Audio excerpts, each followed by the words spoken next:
Welcome back to the Florida CME Group here in Chicago, Monday, June 13th. I'm Killer from Treasure Curve. Got cash? I can help. A great overnight cash management portal. I'd love to help you out. Get me at The Killer on my Twitter account or comment here on this video. Let's recap, folks, for 1 second here. Last week, it was painful. It was the most negative week over week we've had since 2002. You continue to see this downside. We've talked about this at exhaustion. All these historical headwinds are finally coming to fruition. We saw S&P working its way down to the 200-day moving average that I've talked about. You know, this market, it feels like there's a fresh wound. And I don't know if you remember when you were a child, but whenever you had that fresh wound, mom or dad would break out that Bactine. When you spray that Bactine in there, ooh, it would sting a little bit. So I think this market is still looking for a little bit of Bactine, and there's more sting to come before these wounds heal. You know, let's look this week. We have a big lineup this week. Tomorrow we have retail sales. We have PPI.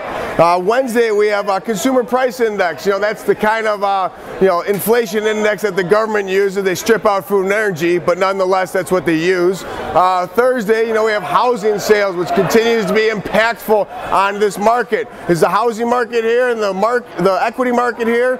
Where's the equilibrium? That'd be a great way to get some feedback here today. Let me know, is the market caught up with the housing, or is it vice versa? You know, we have jobless claims again above 400,000 last week at 427. That keeps the eyebrow up on this market. We're still negative here. And finally, Friday, you know, we have quadruple witching and also a consumer confidence number. So we have a pretty full deck this week. We'll see how it all shakes out. You know, in the S&P, you know, the VIX right now in the S&P is like 19, so it doesn't seem to be the fear in the market, despite the fact that we've essentially come down, you know, about 70 points in the S&P. We're not really seeing that translate into the spike in the VIX we typically see. You know, last time we saw a move down in the S&P, that S&P VIX spiked up to 30, then came off hard. So we'll see where the VIX, keep an eye on the VIX. It's a great barometer. The 10-year, you know, it's pretty comfortable, folks, underneath this 3%. Today it's coming at 2.98. We've had a little bit of a sell-off here because the market is essentially up. I don't know if you call the Dow Jones being up 20 points or the S&P being up 2 or 3 handles an update, but it is Mutual Fund Monday. We'll see if we can get a little bounce here after all this negativity. But I think the S&P, let me circle back to the 10-year.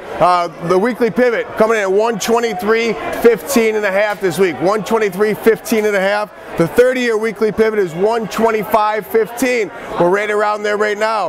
In the event we get above this 125.25 in the 30-year, which was the overnight high today, that target of 126.10, which I tweeted last week, we came just short, 3 ticks short last week. 126.10 is on the radar, folks. We get above there, wow, back into the hurt locker. But I think crude oil continues to slosh around here. You know, pun intended there, yes.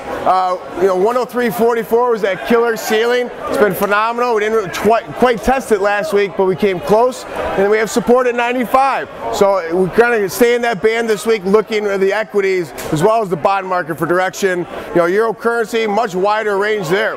You know, a couple weeks ago when we bounced off that 140 level, we tested back up at 147. So a lot of moving parts there. We continue to look at Trichet and his comments and his timing. You know, we saw that market last week when he said he was going to aggressively monitor the situation. They jammed the euro currency up, you know, a quick set there, thinking that was going to be an imminent height break. And then he circled back and said, well, maybe it's not exactly now. So then we broke about 2 cents there. So I think the euro currency is in no man's land as well. Big week this week. Hope you have a great one. Oh, remember one thing, very important this week, be the hammer, not the nail.